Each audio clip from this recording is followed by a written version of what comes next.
History से form भर दिया पहले अटेम्प्ट का।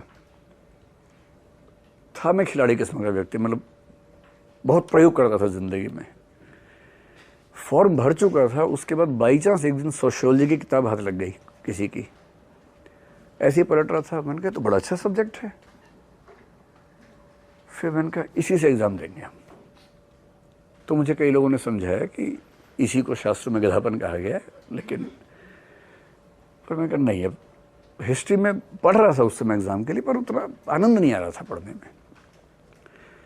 तो मैंने दूसरा फॉर्म भरा यूपीएससी में। तब फॉर्म भरने की मियाद थी उस समय, 1 महीना। अच्छा। उसी समय की बात है। तो 96 के अटेम्प्ट में मेरे 2 फॉर्म भरे गए थे।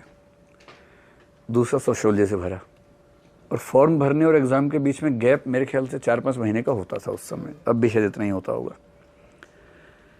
उसे मैंने ठीक से पढ़ा वो विषय। किसी ने बताया कि उसमें इंग्लिश में एक बड़ी अच्छी बुक है हेरलोम्बस की, वो पढ़ो।